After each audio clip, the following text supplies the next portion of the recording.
exciting show. You can also watch us on JRTS TV every Sunday at 8:30 p.m.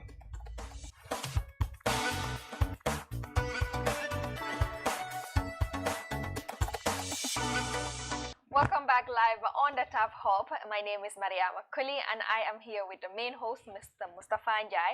And like I told you all, this is a continuation of our interview with the Honorable Minister today, who we've been talking to a lot about his experience and of course the work he does and intend to do in the future as well.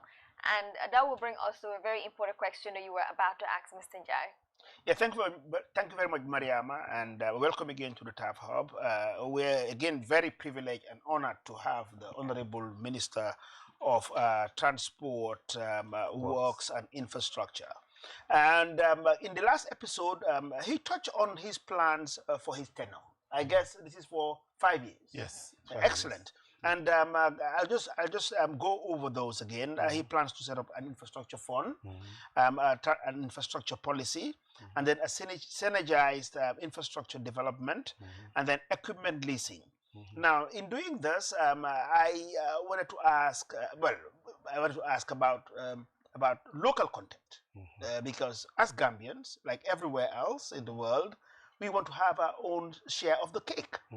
And in equipment leasing, we all know that equipment for road construction, it's very expensive. And then also you need trained personnel to man this. Being at the level of where you are in terms of policies and coming up with the policy, but also implementing the policies. What are your plans in helping Gambians to be able to access funding, for this equipment, and also to build the capacity for Gambians to man this? Well, thank you so much, Mr. Njai, once again, and your co-host, Maria Makoli, for the opportunity. In terms of finance, I mean, we are looking at two things. First, we know that there are renowned international companies out there whose job, basically, especially in the developed world, is to engage basically in equipment leasing, where there is always ready-made investment opportunities for this, and then also the money is always there because government budgets are there to roll back or roll out infrastructure projects. So now, knowing that it takes a whole lot of a nightmare to mobilize, it is important that we engage this from that perspective, where you have an experienced international leasing company that can be based here in the Gambia and work with local contractors. So that actually takes care of the financing component, because government will not have to spend money in this. Maybe a local Gambian can go into a partnership with an international service provider like that, and then they can be established here. And anytime we want to have local content, because for us, local content is at the very heart of this policy, of this, it's a deliberate disruptive policy to have our local content, at the very center of this process, where those local contractors that they have the local knowledge, they have the local expertise, but they don't have the necessary financing to have their own equipment because they cannot buy them, would now have to rely on the leasing companies. Anytime they need X, Y, and Z equipment, they can be leased, and then, it can go through two ways. Either government pays them the contract money and then they pay the leasing company, or the leasing company can be paid directly based on the agreement signed with the contractor, so that there will be no conflict of settlement of fees and stuff like that. So that is one side. I think that has taken care of the the financing. Now, the issue of capacity building, this is very critical, and that is why we are now looking at this, what I call a proactive, deliberate policy, that if we are giving you a project like, say, Battle Harden Highway, we want you to partner with a local Gambian company. For them to build capacity, for them to understand, and then also build experience that, maybe within the next 5 or 6 years, this is not going to happen overnight. You will have enough experience to be able to also take high value projects. Now, the CSCs that we see today in Senegal and the others in Cote d'Ivoire and other countries, they all started very small like this, and then they build up, and today they are international players. I mean, if, Taf construction company was in road construction today, with all this experience gathered, it would have been another global player in the sub-region today, maybe even in Africa, just like you are in, the real estate business today, throughout the continent. So these are the type of things that we want to do. Unfortunately, I mean, over the years, we have seen a complete absence of this type of model in our infrastructure development arrangements. And really, we want to put it in because either way you look at it, we have to have local Gambian companies participating in this sector so that at least a chunk of the money can also remain in this country. Excellent. Yeah. Now, just a word of caution quickly.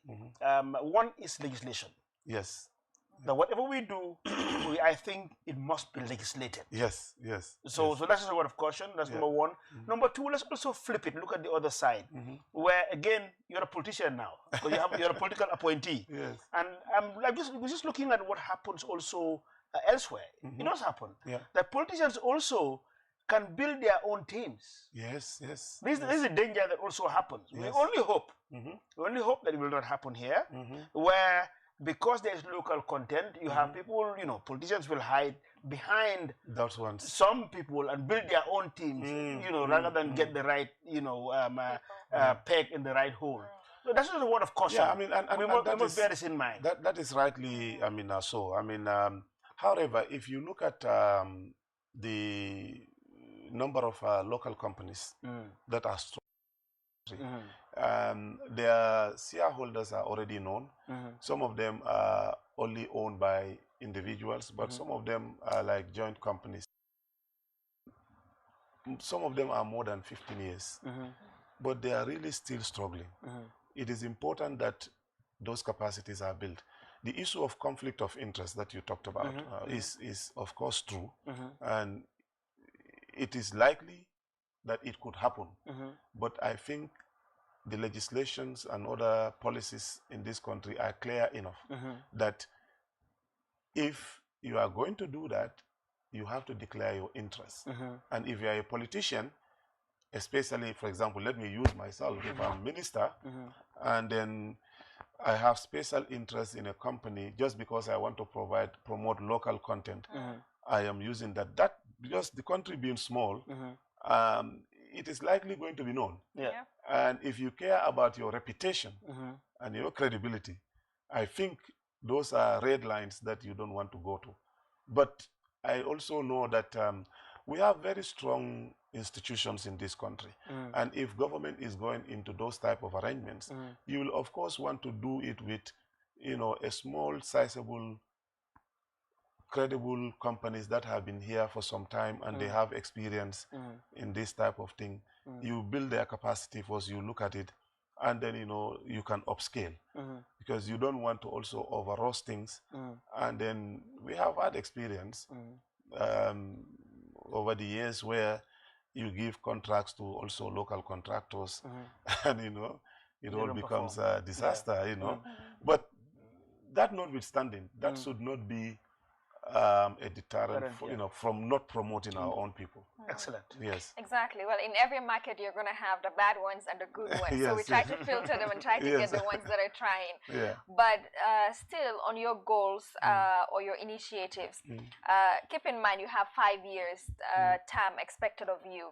Are new roads or infrastructure policies under construction, or are you working on that?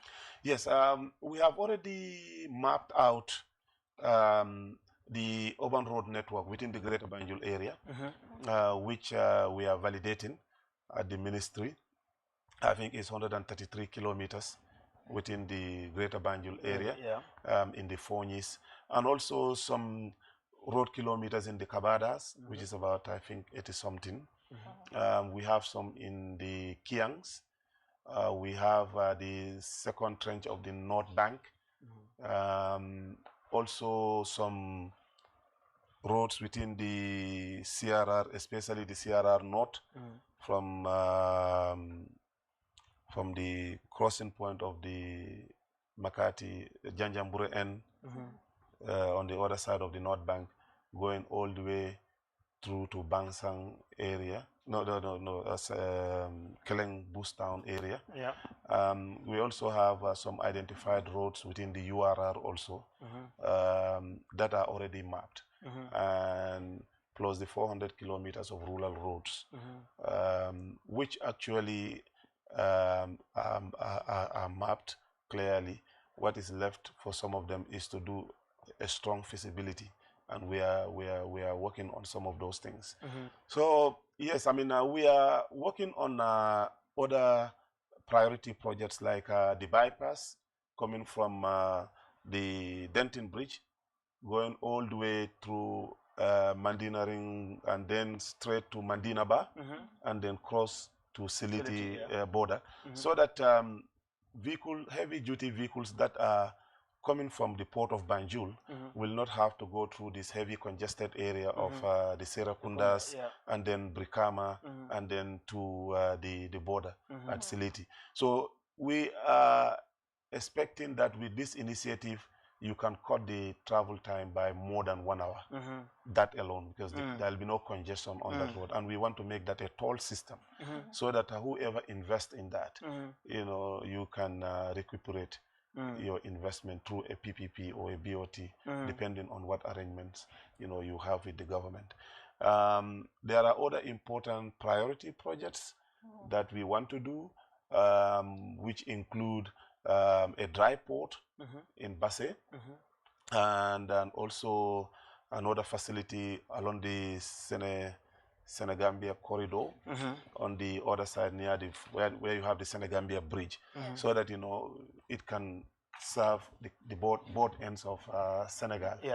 This is critical because if you look at our strategic location within the region, if you have a dry port in Basse, that will cut travel time for vehicles going to say Dakar, for ECOWAS, interstate trade, by more than almost 3 hours. And in business, time is also a very big money. So these are the things that we are doing, and we have got phenomenal interest, from various quarters for this. We are reviewing a whole lot of paperwork submitted to us by various investors and companies of interest that have expressed interest to work with the government on this. We're doing due diligence right now on a whole lot of proposals, and at the right time, all these things will be submitted, to the government for review and then action. Great. So these are all plans, Honorable Minister. But coming from the private sector, we always like timelines. So I want to put you on the spot here. Yes. You have a mandate for 5 years. We Yes. hope you stay in this ministry for 5 years. Yes. And what's the timeline? Are you brave enough to tell us that, look, we're going to accomplish this by this time? Well, for the urban road network, especially for the West Coast, going all the way to parts of CRR and CRR North, particularly, and also the Kabadas of Kiang, is very urgent. We have a facility right now that the Ministry of Finance is looking at, and it has met the concessionary point of the facilities, as agreed with our partners, and following a validation of that review process, of course, we will go proper into action. At our level, most of the documentation is ready. In fact, last Thursday, we got the email for the finalization of the concept notes and the justification for the project, and the draft designs. So we are just waiting for the finalization of that facility validation process by the Ministry of Finance, and we will jump into action. There is another timeline. I want to push you on timeline. Yeah, when well, let's say, I mean, everything put together, our agenda is by the first quarter of next year, we should spring into action. Yeah. Remember, also we have our own, budget line. Yeah, but can I just push you? Sorry to interrupt you. Can I just push you, like, if you've set all these plans, yes. the bypass and all these the bypass. What I'm looking for is that, look, we're going to accomplish this maybe by our let me say the bypass was necessary yesterday. Yes. So what are you looking at? What term limit? What well, time? I mean, with the discussions, the feasibility, and everything, that should not be more than 1 year. Okay. Yes, I mean, let me help you, Honorable Minister. Yes. Some of the things that we would like to hear is that, look, by the time we finish our term, yes. we would have done this. Yes, I mean, so even 1 year, in the next 5 years, President has given us a very strong indication that he wants to do 1,200 kilometers of roads. Yes, during his tenure. During his tenure, in 5 years. Okay. No, these 5 years, 1,200 kilometers. Yeah. And we are spiritedly committed to that. Great. And 1,500 kilometers. 2,200. To 2,200. No, 1,200 kilometers. No, 1,200 kilometers over the next 5 years. Over the next 5 years. So I'm putting it down. This is like an assignment given to us. Great. So it is on the spot. It is a great work. Yes. And the ministry is working 24 hours. Excellent. To see that we meet that target. Yeah. And that is why if we are able to quickly jump on the work for the 150 kilometers of the urban road network, and then the 87, and so 1 year you're talking about what, nearly 300 kilometers already sealed. Then the bypass and all the others that we are going to do, those ones, because the private sector is coming in. There is a lot of interest in it, so we are very confident that this is doable. Although, yes, we live in a situation where the financial situation of the world, uncertainty and shaky, but the private sector is still very committed to invest in infrastructure projects, especially bankable ones. And a lot of those ones that have been identified, like the dry port, the toll bridges, the bypasses, those ones are really bankable ones, and they are excellent. I think that's fine, and I think I would use this opportunity, Honorable Minister, to call upon the Gambian diaspora. Exactly. I mean, that's the reason why we have a program like this. Here you are. The Honorable Minister has said that their plans are to build 1,200 to 1,500 kilometers of road. And then also they're looking at local content. And infrastructure fund. Yeah. So the Gambian diaspora probably can now start looking at opportunities like this.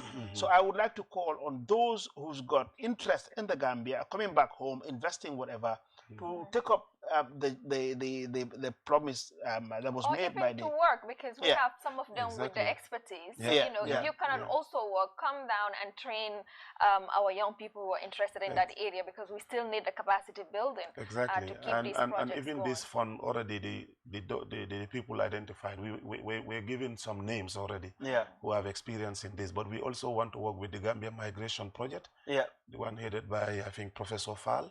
They have contacts with all the Gambians in the diaspora who have the capacity and the financial muscle, and it will be a great opportunity now that not many people are investing in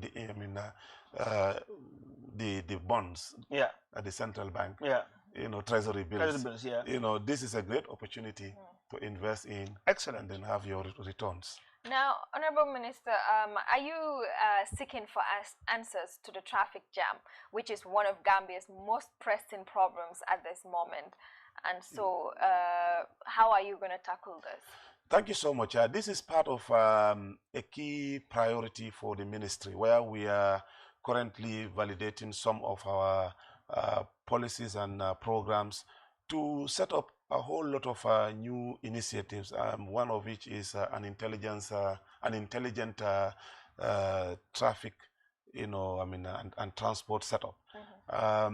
This is essential to decongest some areas, but also to ensure that there is less pressure on many of the urban areas and urban roads that we have seen.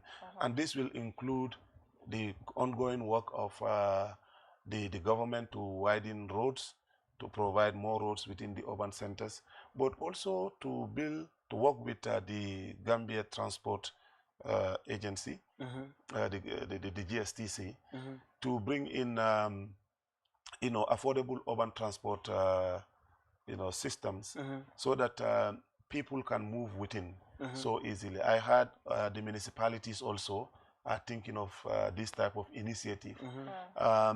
We also have been approached by other logistics solution companies, just like the Ubers, to introduce this type of facility in this country, so that you don't only have to depend on the normal taxis, but any car that is registered on this solution, you know, you can just dial a specific number, and then, you know, the vehicle can pick you up and, you know, drop you at your destination quickly and faster.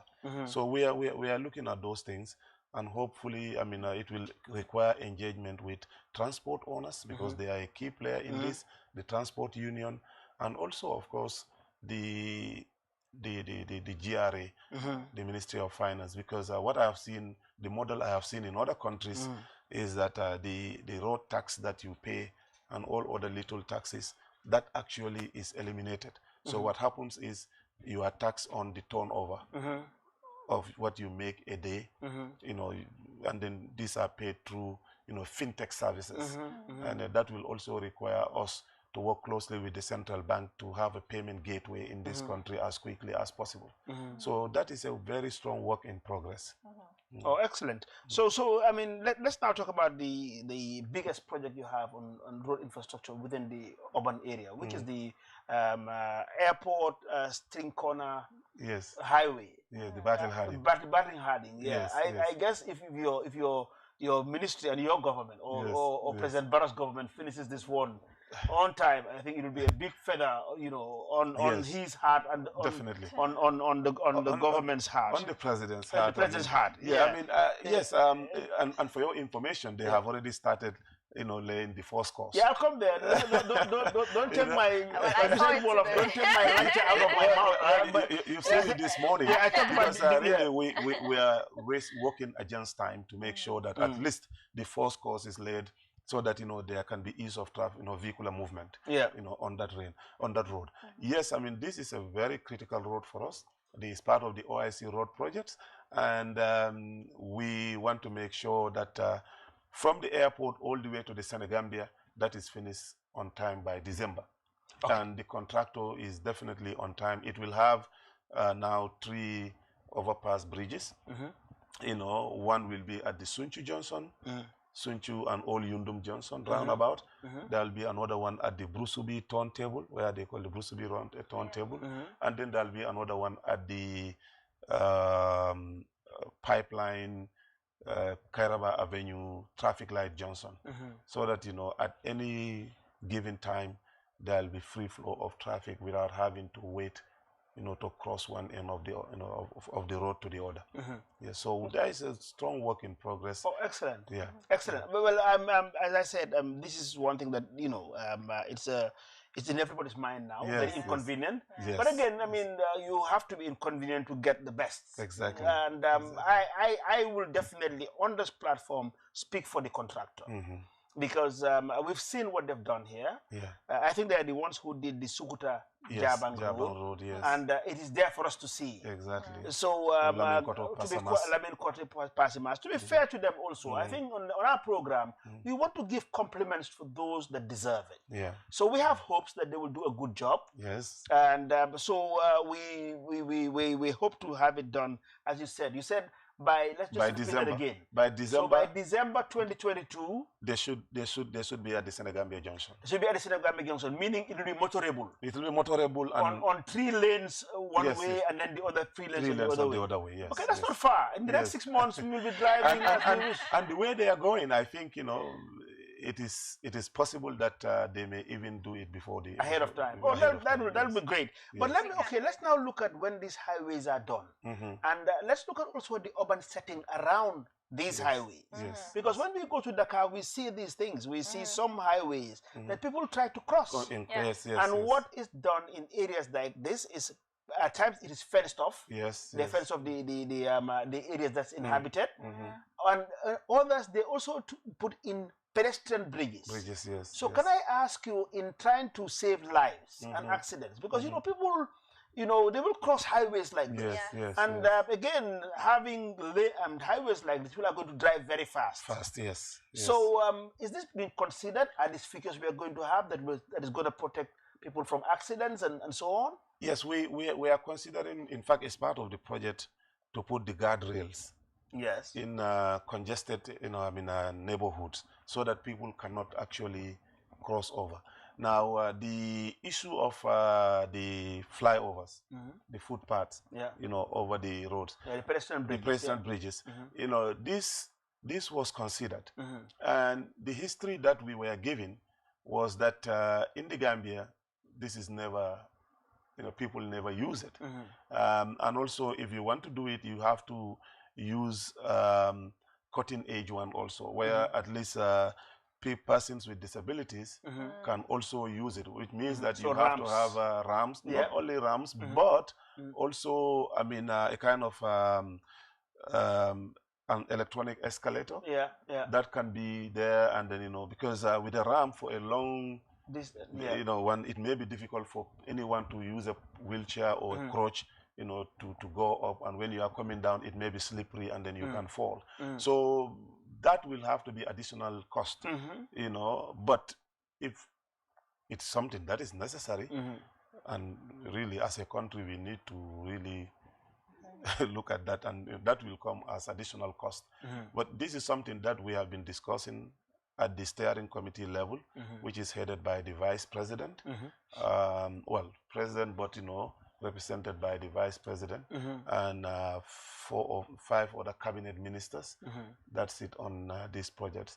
And then at the technical level, you have the NRA, the National Road Authority, under the Ministry of Transport, Works and Infrastructure. Hopefully, in our next meeting, it was there before, but it was removed. But there is a lot of call for us to bring them back. Yes. Yeah, may I just take it further? Because this is quite important. Yes. Just looking ahead and the possibilities of accidents happening. Yes. And it's going to happen, and every life matters here. Yes.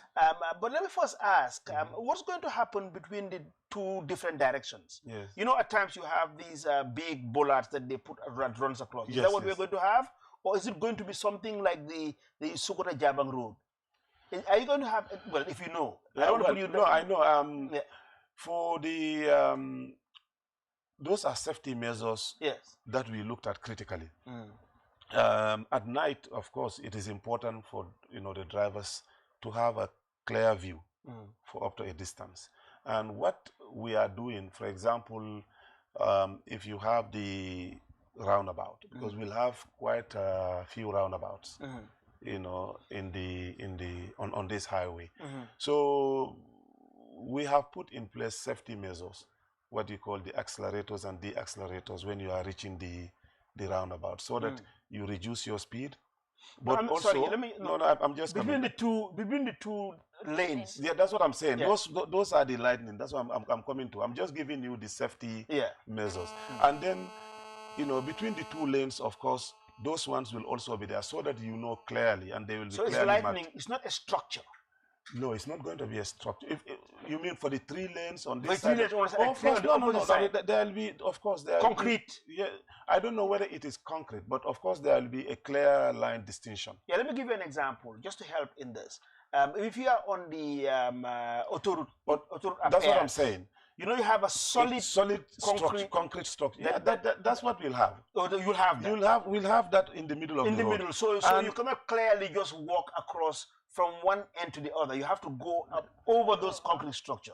As pedestrians. As pedestrians. That's why I tell you that we'll have what we call guardrails. Yes. In the congested areas. Okay. So that you will not be able to cross the road. And also, you know, in the Gambia, from the Senegambia all the way to Yundum, and then to the airport, Johnson, even you have a lot of animals crossing. And it's everywhere is congested. On either side. This road, so, everywhere is yes, congested. so we have put in place for you know that one, the guardrails, so that you know that will discourage the animals from crossing, but also people crossing in. And then in the middle, we have what we call the barriers. Yeah, the barrier there. Yes, Yeah, so that you will not be able to. So it's a solid barrier. It's a solid barrier. Okay. But in the even on the roads also, for purpose of safety, especially for night drivers, yes, you will have street lights already part of the project, but you will also have proper signage facilities, you know, that you can see while you are driving. So those are strong safety measures that we have put in place for the road.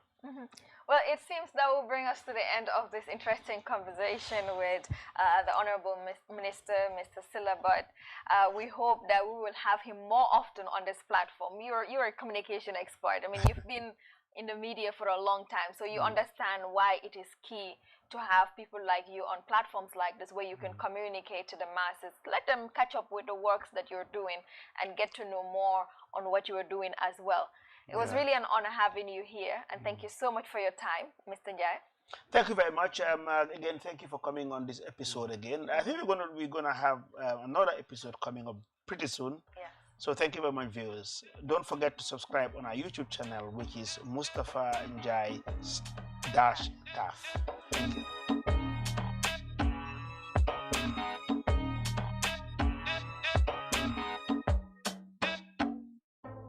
Taf Africa Global presents the first eco-smart city in the Gambia, the Taf City, located between Gunjur and Sifo. It is 30 minutes away from the Banjul International Airport. At Taf City, you will be able to live, work, play, and shop in a healthy multi-purpose community. This vibrant urban environment will meet your everyday needs with commercial, business, recreational, and other complementary services to increase the value of your home. With up to 5,000 units of affordable homes on a 500-hectare land, Taf City will be twice the size of Banjul. Prime location, stunning properties, and amazing discount of 20% for the first 50 buyers. Make an appointment today to secure your property. For more information, please call +220-776233 or +220-376-2333, or you can send an email to info@tafafricaglobal.com. Better still, visit our office at Madiba Mall, Bruford Gardens Estate. Taf City, a green and smart city, accessible to all.